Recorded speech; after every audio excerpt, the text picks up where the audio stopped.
What's going on, guys? Boy, Gamers Goon here. Today we got the Monday Night Raw review, and it looked like another holiday edition. It was not a very good show. And to be quite honest, one of the best segments happened to have Roman Reigns in it. And when that's a possibility, the show did not do very well. Not by any stretch of the means. This show was one of the worst shows I've seen in a long time. Last week's show was awful.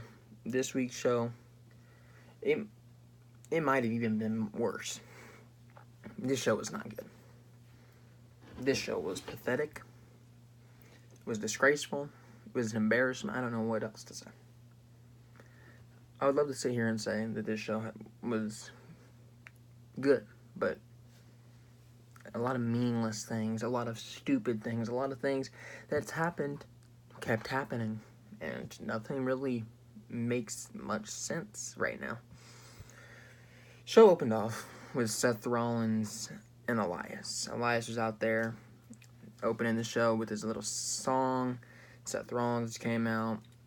They had a nice little showdown there where Seth Rollins got a chair. Elias had his guitar, obviously. They were jousting around, walking around the ring, and then Elias tried to strike, missed, and Seth Rollins had the chair, but down came Roman Reigns. Roman Reigns was here to assist his former Shield brother, and from behind, Jinder Mahal comes. Now, what I don't understand is Jinder Mahal wasn't out there. Jinder Mahal wasn't helping Elias. So, why did Roman need to come down? What does Roman and Elias have to do with anything? They don't need to be in the same story. And you're telling the story of Roman. He's off doing his own thing. Seth's over there in the Intercontinental title picture doing whatever he wants. I realize they're from the Shield, but they're just gonna help each other randomly? That's weird. That's very weird. The match wasn't a good one, but it's better than the rest of the show. Jinder Mahal and Roman Reigns is not going to be a good match of Money in the Bank. Chicago is not going to love that match. It's not going to be well reacted to. It's going to have an awful reaction. People are going to boo that match out of the building. But the sad thing is, Jinder Mahal, one of the worst performers. I used to like Jinder Mahal back when he first won that six-pack challenge. But Jinder Mahal, from there, it's been a downward decline. Jinder Mahal, he's not very good in the ring. But come Money in the Bank, he's going to be the face.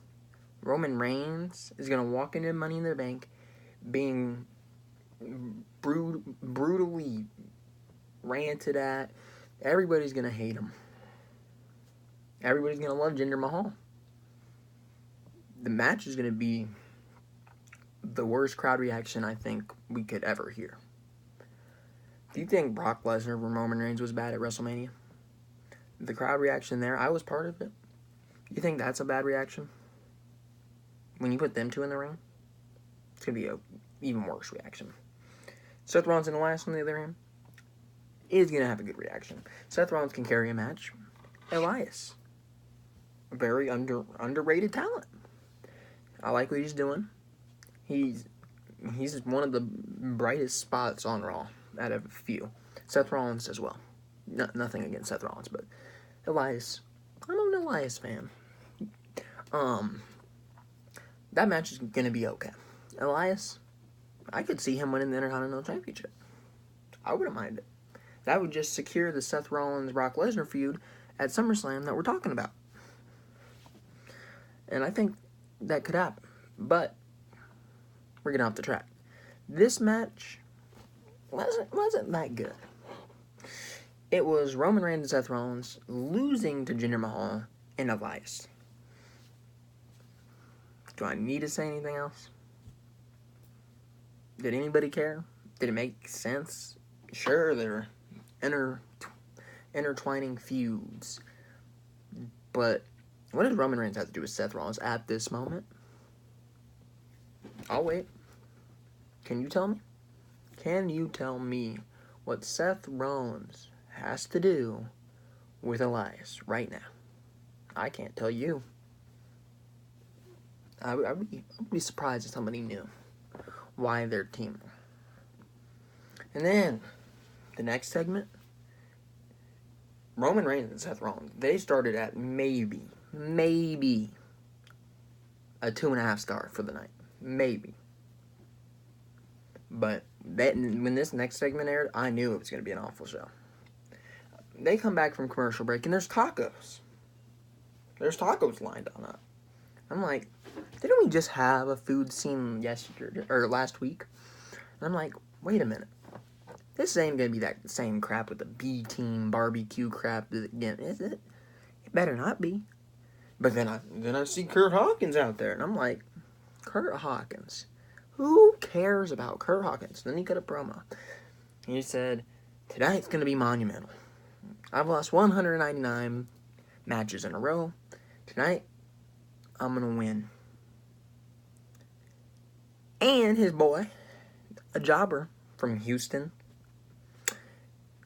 James Harden, ironically. How ironic, huh? His name wasn't James Harden. I guarantee you it wasn't. His name was probably like Billy Bob Joe. They probably found him at the locals, whatever they have in Texas for their lowest form of professional wrestling. Now, I'm not saying CZW is a low performance up in Chicago, but something like a CZW is probably somebody from like one of those small brands. And the jobber, he won. He won. Thank God he didn't win the way I thought he would. The moment that I saw the jobber and him there, and they were like, he has to win this match. He's going to be 0-200. And then I was like, wait a minute. This man's going to beat him. Curt Hawkins about to lose to a guy that's not even in the company. And what happened? Baron Corbin came out, and he caused Curt Hawkins to be disqualified. He attacked James Harden.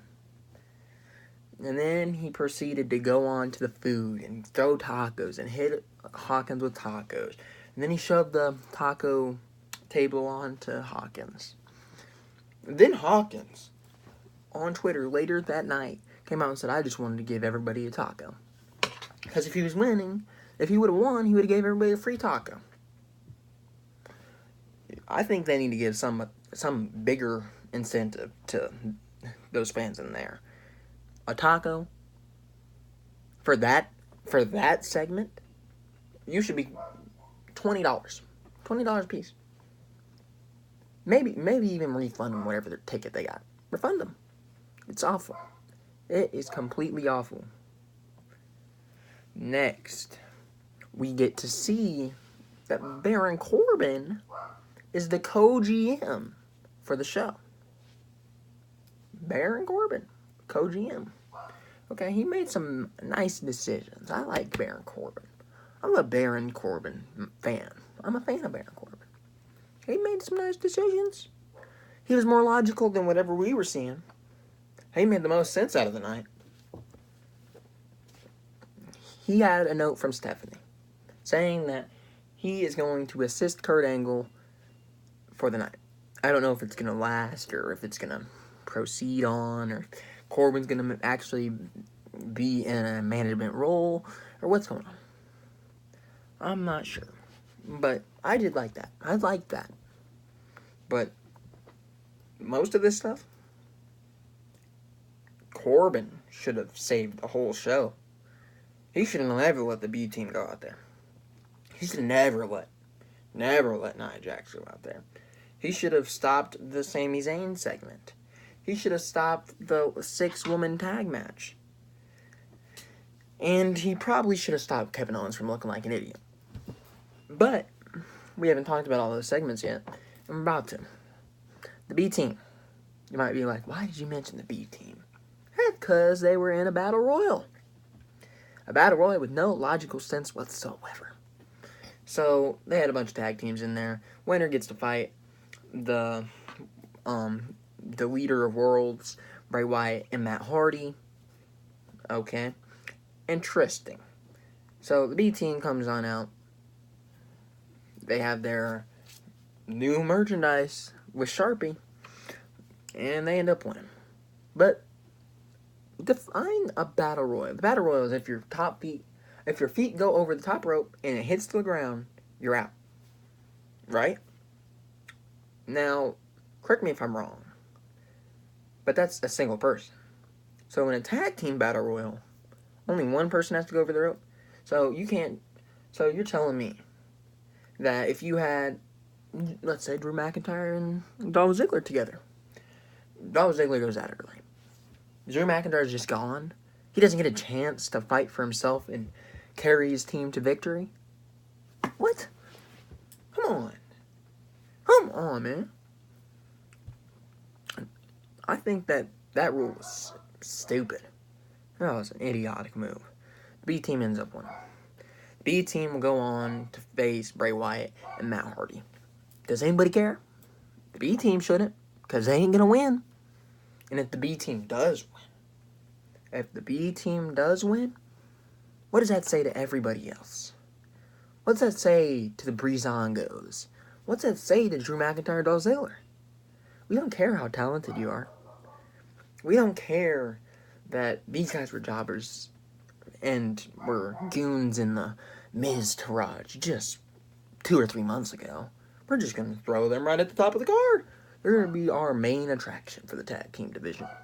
We don't care that they had an awful segment last week with the B team barbecue, with the bow chips and the bow beans or whatever the crap they were. Nobody cares. Do you care? I don't care. The B team, are they relevant? No. Have they ever been relevant? No. Don't get me wrong. I like Bo. I do like Bo Dallas. I like Curtis Axel. They're both good. But the role they're being casted in, I'm not a big fan of that. I'm not a big fan of the B team. The B team, it just doesn't feel right. You're literally telling us that these guys aren't that good. You're literally saying these are B talent, B plus players, like how Daniel Bryan was. Daniel Bryan turned out good, but these guys ain't on the level of a Daniel Bryan. They don't have the charisma of a Daniel Bryan. They don't have the same ceiling as Daniel Bryan. They have a good ceiling, but they ain't gonna get utilized, not the right way. Next, we had some Total Divas crap. Yeah. We had Nia Jax and Natalya fight. Natalya, she was warming up, doing judo or whatever it was with Ronda Rousey before the match. Okay. Ronda Rousey comes out and she's on commentary. Have you heard her mic skills? Keep her as far away as a possibility, please. Thank you. Yeah. Don't put her on the mic. But Nia Jax, she was struggling with Natalya for a minute. She ended up beating Natalya. Natalya was hurt. Ronda Rousey came on down. She was trying to see how Natalya was feeling. And Nia Jax is like, she's my friend too. Let me help. And then they were fighting about who could help her. Then we go to the back. And then we see Natalya. She's like, I just need some minutes to myself. Boo-hoo. Boo frickin' who. Do you care? Are you invested in Nia Jax? Please leave in the comment section if you're invested in Nia Jax. Please. I would be interested to know who actually invests their time in Nia Jax. And we'll talk about this tomorrow too, I'm pretty sure. When we speak of Carmella, I'll probably say the same thing. Because it's been bothering me. But please, leave in the comments if you're interested in what Nia Jax has been doing. And I would like to hear your explanation. Because she was in the bullying angle, right? The bigger, much stronger girl getting bullied by a girl not even half her size and couldn't lift half the weight that Nia Jax could lift. And it's all because Alexa Bliss was calling her fat. How endearing. How endearing. You're making Alexa Bliss in that segment with Nia Jax. Not only is Nia Jax down here, you had an Alexa Bliss in the middle going down with her. Yeah. Please get the title off Nia. Put it on somebody who matters. Put it on somebody like Sasha Banks. Put it on someone like Ember. And please, I beg you, do not let Ronda Rousey touch the belt yet. No. The right time for Ronda Rousey is either Royal Rumble or WrestleMania 35. Don't at me. Don't. If you think I'm wrong, you can think that. But Ronda Rousey, it's way too soon. She's wrestled one match on television. And you're just gonna freely. You beat Stephanie McMahon. Here, have a title shot. Really? Really? We're just handing out title shots. So you're telling me if I can book, alright, I'm gonna fancy book my way into making this thing make sense. I'm gonna make Sasha Banks versus Stephanie McMahon, and then Sasha's bound to become the champion. I mean, Ronda is bound to be a champion. She's the highest press they're getting. Or maybe, what else could we do? We could be best friends with Vince's favorite character. Who's the hot blonde on Raw? Alexa Bliss. Yeah, Sasha, friend her. Anyways. Yeah. So next we have Strowman and Bobby Roode. This match was cringe, but it made me laugh. It wasn't as bad as most of the show. It wasn't the best segment. The best one was probably the Roman match, like I said. I know, shocking. This probably gets like a C in my book somewhere. But the moment that made me laugh is Bobby Roode, he sets up a ladder.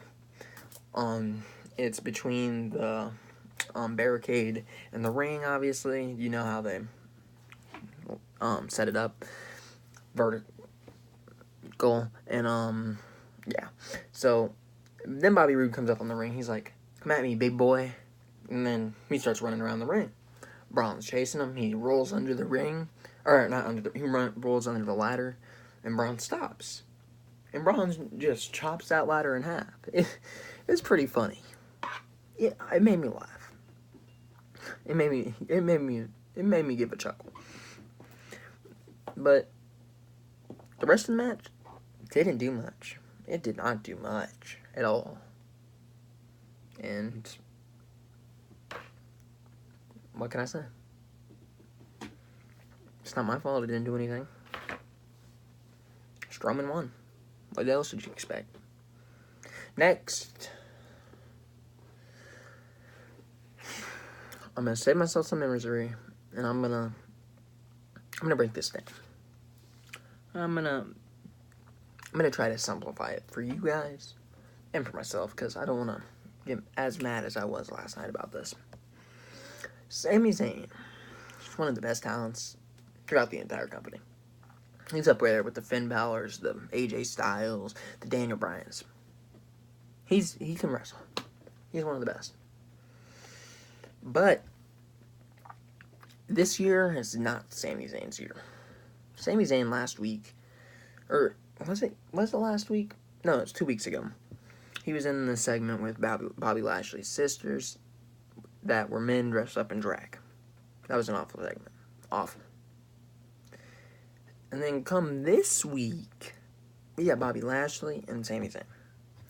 Now, Sami Zayn comes out while Lashley's in the ring, and he's going through Lashley's Instagram up on the big screen, reading all these inspirational quotes. Okay? And he's sitting here saying that he has a bunch of fake accounts on Instagram, and he decided, you know what, I'm going to go in Bobby Lashley's DMs, and I'm going to see what he's really about. And I'm told him that all these things are really motivating to me. And then Bobby Lashley came back with a automated response with a link to a page that said, Bobby Lashley, and then buy a headband and buy a shirt and all this crap. And then, this is the part that made me mad. Now, this segment was already awful. And this segment should have never made the script. I don't know who wrote this. I don't know why they wrote this. I don't know why Sami Zayn didn't speak up and say, you know what, I'm not doing this. I don't know why Bobby Lashley said I'm not okay with what they're going to say in this. But this hit me the wrong way. Sami Zayn threw insult at Bobby Lashley being in the military, saying maybe he really wasn't in the military. And don't get me wrong, I support veterans. I do. Part of my family is part of the Marines. I support them. But the way that was mentioned, it shouldn't be mentioned. They shouldn't disrespect somebody with the United States, being a United States veteran. Now, Bobby Lashley is not a good in-ring performer, but you have to respect him for standing up and doing what he had to do for his country. I didn't like how they threw shade at that. I don't think they should have, nor do I think that should have ever made the script. But that was an embarrassment. That whole segment was an embarrassment. That segment is why people have been tuning out. This segment is why Raw is not getting better. This segment is why the ratings are low. And this segment is what Fox was talking about when they said USA Network is embarrassed of their show. I can name 3 bad segments 3 weeks in a row. This one, the barbecue, and the sisters of Bobby Lashley. 2 out of the 3 weeks, last 3 weeks, worst segments, and probably one of those 3 are probably the worst 3 of the year already, have been Sami Zayn. I feel bad for Sami Zayn. I know he has good mic skills. I know he does. I know he's great in ring. But if I'm Sami Zayn, I'd be embarrassed that I'm part of this. What is there? What is there to gain out of this feud? It's just making Sami Zayn and Bobby Lashley both look like idiots. They both look like they have no idea what they're doing. They both look like they don't know how to carry a feud. And they both look like just complete buffoons. There's no reason that these guys should be feuding right now. Yeah, Sami Zayn insulted his sisters. Okay, who cares? Okay, so Bobby Lashley is still smiling through all this. Then Bobby Lashley gets insulted about his being a military member. Why, first off? And second off, does that need to be said? Was anybody... That was uncalled for. Nobody needed to say that. Especially not Sami Zayn. Anyways, we'll get into the next match. Riot Squad versus Alexa Bliss, Ember Moon, and Sasha Banks. Now, correct me if I'm wrong, but don't Sasha Banks and Alexa Bliss have a feud still? Oh, wait. Since Alexa Bliss lost the title, they don't feud anymore. I thought they're still enemies. Oh, well. Who cares about storyline? We're just going to pair them on the same team, and we're going to throw Ember Moon in there. You know why we're going to throw Ember Moon in there? Because she's in the Money in the Bank ladder match, and we can. Really? We're going to do this now? Bliss gets out of the match really early. She's injured, goes on to the back. Ember Moon, Sasha Banks, we're fighting the Riot Squad, and out comes their savior, Bayley. Now, Bayley helps them win the match. She has the winning pin. And then, the person with the most sense of the night, what I mentioned earlier, finally came back and made sense of the situation. He came out and he was like, you know what, Kurt? No, this isn't right. This is not right. You have to go tell Alexa Bliss. Well, it wasn't even Alexa Bliss anymore. You have to go tell Bayley, Sasha, and Ember that their win doesn't count. It's not valid. The Riot Squad won. Bayley was not in the match. She was not a legal competitor. She interfered. Doesn't count. That's what I was saying. That's what I was saying when I saw that. I was like, this makes no sense. Bayley just can't enter herself in the match. If we're saying that, then anybody can enter herself into a match. That makes no sense. So you're telling me that, let's use the New Day for an example. We have Big E and Kofi Kingston in there, right? We have them both in there. Big E, he's already been in the match. Kofi, he's been revolved into the match. They've both been in the match. They've both been in the ring. They both hit the person. So Xavier can just go on in and tag himself in? No. That makes no sense. Now, you can say Freebird rule, but that's not what the Freebird rule means. Goon. Freebird rule is when you have 3 people that can interchange who goes in and who sits out. You can't tag 3 people in. It's not a trio championship. 2 guys, 1 time, and that revolves around this situation too. 3 girls, 1 time. You can't just go changing people. No. Doesn't make sense. Baron Corbin made that right. He made it right. But then Bayley, she's sitting there all upset. Because Ember said that Sasha and Bayley should hug it out. They're about to. And interrupts Kurt. Here comes Kurt, bringing the devastating news. And then Sasha and Ember just walk on out. And Bayley's sitting there looking upset. Did she not know that that's a disqualification? Did they not understand? Did she not understand the rules of the match? You made Bayley look like an idiot. You made Sasha look like an idiot. You made Ember look like an idiot for all thinking they won. That was a disqualification. I saw it right away. Do I need to explain more? Do I need to explain more? Everybody in that segment looked like an idiot. Everyone. And you know why they had to do it? 1 year anniversary of the kendo stick on a pole match, where Bayley looked like the weakest woman in the division to date. She was beaten with the kendo stick like twice, and all of a sudden she can't continue. But she survived an Iron Woman match against Sasha Banks in NXT. The pay-per-view off after their best match at NXT TakeOver Brooklyn. Yeah. So we have Bayley going from one of the best women's matches to that. Now, a year later, she doesn't understand match rules when she grew up watching The Business, because she was such a big fan of all the Ultimate Warrior, Randy Macho Man Savage. She was a fan of these people, right? She was a fan. She didn't look like a fan in that situation. She had no idea what she was doing. She forgot about the rules. I don't know what happened. I don't know if she took a week off and forgot the rules of The Business or what was going on. But they made her look stupid. And another person that looks stupid. You remember, this can easily get thrown back well into NXT TakeOver Brooklyn also. First one. Remember that great ladder match that Ben Balor and Kevin Owens had? Kevin Owens put his life on the line during that match. He was jumping off ladders. He got put through a ladder from the coup de grace.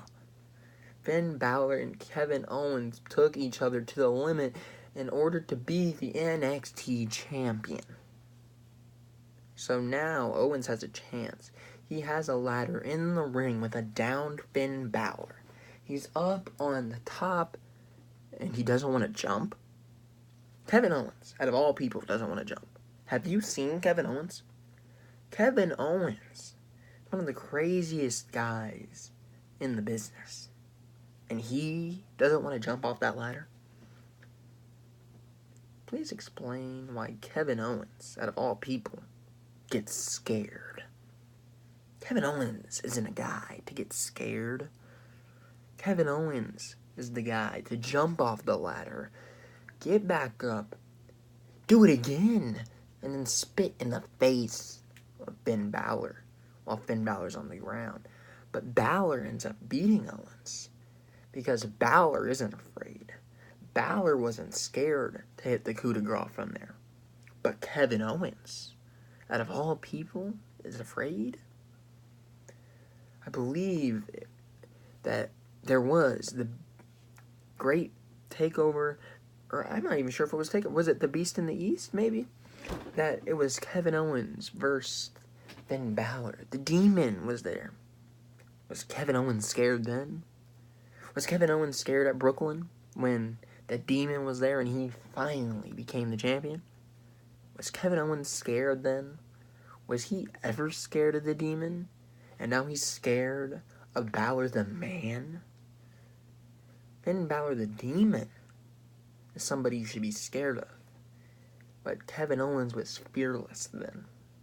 But now, all of a sudden, he doesn't want to jump off a ladder? Explain to me.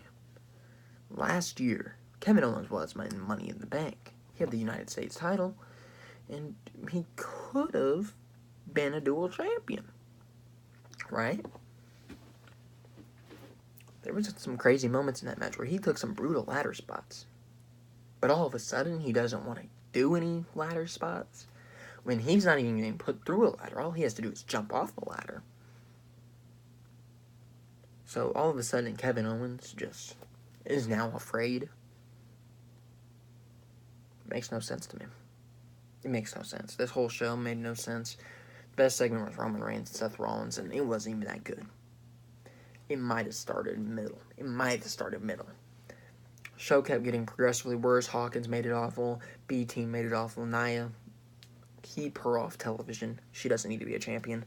Strowman, once again, one of her bright spots. Lashley, Zayn, awful.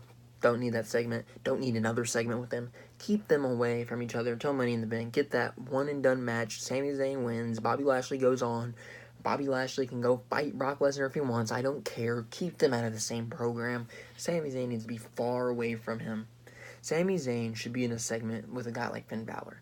Or a guy like, I don't know, maybe somebody with like a Kevin Owens. Maybe they turn on each other again. I don't care. As long as it's not with the man known as Bobby Lashley, the Destroyer. Riot Squad, keep them off my television unless it's just Ruby Riot. She's the only bright spot on that team, and I don't want to see anybody else on that team unless it's Ruby Riot. So please keep the rest of them away from the scene. Don't want to see them. Next, we had Balor and Owens. Please, make Owens look good again. Please, make Owens look like when he had the Universal title against Goldberg. Goldberg. Was he scared then? He was. But was he ever scared to hit a move on Goldberg? Was he ever scared, really, of Goldberg? He wasn't scared, really. He was nervous. Because Goldberg could win with one move. But could Balor win with one move? But could Balor, the vanilla midget, win against Kevin Owens? The same Kevin Owens that beat Seth Rollins for the second time to ever carry the Universal Championship. The same Kevin Owens at WrestleMania 33 that stabbed and befriended Chris Jericho. The same Kevin Owens that we saw last year take on the likes of AJ Styles. Best in-ring performer we've ever seen in the WWE. Kevin Owens all of a sudden can't beat Finn Balor. Come on.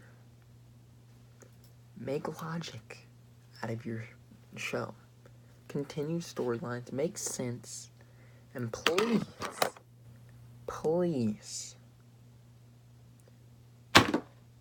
never, ever make Roman Reigns the top of your priorities again.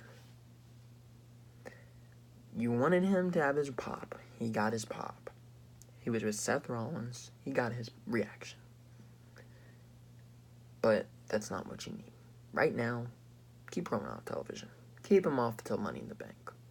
Let Money in the Bank come and go. Let SummerSlam come and go. Actually, pause at SummerSlam. Let Brock Lesnar fight Seth Rollins. If you want, it can be a Strowman. I don't care. Your preference. But have Roman Reigns come back in a big spot when Brock Lesnar's there. Because you can't do it without Brock Lesnar. And you have Roman Reigns with the Authors of Pain attack Brock Lesnar. Make Lesnar lose that title that Roman Reigns has been scratching and clawing for ever since WrestleMania 34. And then he lost at the Greatest Royal Rumble. And now all of a sudden, Brock Lesnar's not a champion. Brock Lesnar isn't untouchable. Seth Rollins has the title. But then, he places an attack on Seth Rollins. He hires AOP to go after Seth Rollins. Seth Rollins, obviously upset about this, challenges Roman Reigns. Roman Reigns as a big bad heel.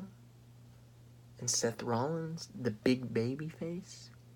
That could be your feud to carry you all the way until Royal Rumble or Survivor Series. Roman Reigns can finally become champion. He'll be cast in the right role. He'll be a heel. I know they're not going to be fond of it, but that's what should happen. Roman Reigns needs to be heel. He needs to be with the Authors of Pain. No question to that. Anyways, it's been your boy Gamerscoon. I'm going to be out of here. It's going to be uploaded sometime around 4 or 5 Eastern time. Anyways, see you guys.